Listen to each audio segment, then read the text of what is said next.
I'm going to show you how to change the front headlight bulb on a Ford Transit 350 XLT. Pop the hood. Next, you need to determine which bulb you need to change.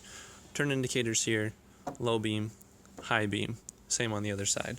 So the turn indicator is easy. It's just right here, that kind of tannish color there, and all you need to do is rotate it.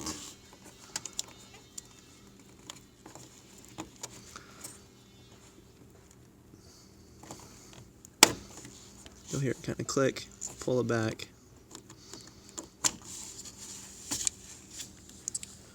and then the bulb is here. You'll get a new bulb, pop this one out, put the new one in. Make sure you know how you took it out. I know because I didn't let go of it, and we'll get it right back in that opening. You can kind of see the orange glowing in that hole. And you want to put it in at the same angle that you took it out.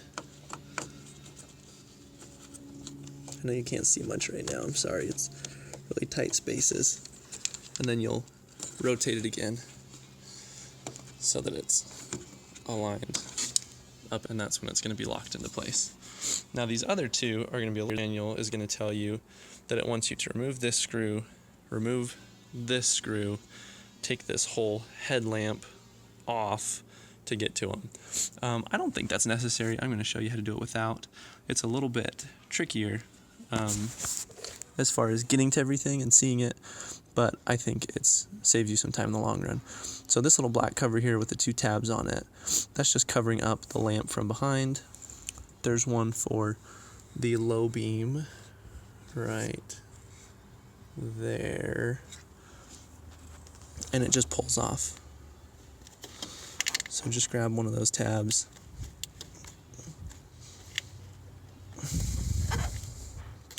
It kind of fits on there like a lid on a coffee cup. So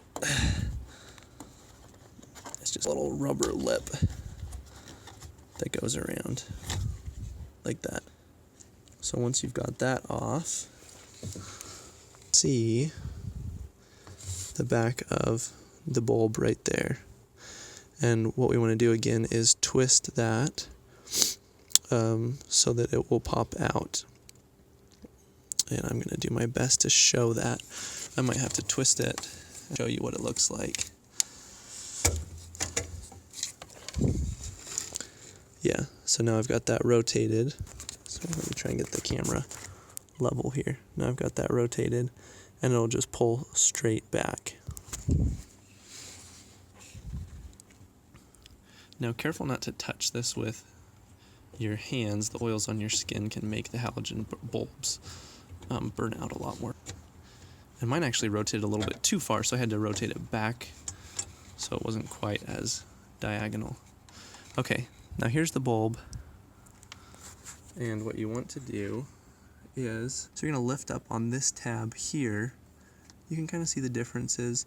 So this darker plastic right here is the part that connects to the car. This little lip comes over it.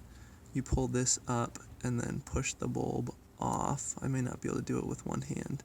So once you got that loosened, this pulls off, and this is what you're buying when you buy a new bulb. I have the bulb sizes and a link to my preferred bulbs below. You can follow that link to get the right bulb for your car. So you'll take this new bulb of the box and connect it, and then as you push those together, you'll hear it click into place.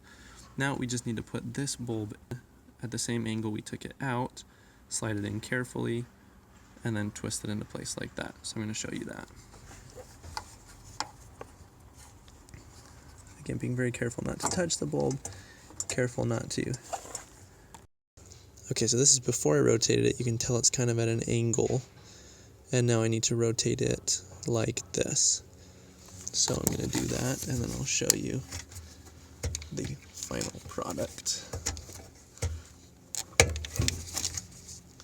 And you'll feel it, hear it kind of click into place there.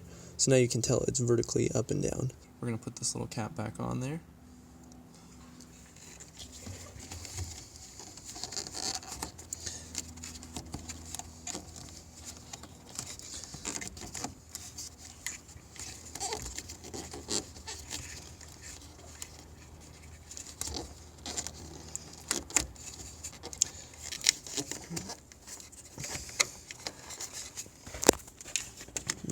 exact science here. There we go. Got that cover back on, and that's all there is to it. Now, if you're changing the low beam instead, it's just a little bit harder to get to, but it is right here. And then if we're on the other side of the car, that's maybe a little bit in the way here, but again, the cap is right here. You just pull that off for the high beam, and then the low beam. This one's probably even a little bit easier to see than on the driver's side. Is just right here's that cap. And the same thing when you open it up. You'll see that same bulb and just twist it in the same way. That's all there is to it.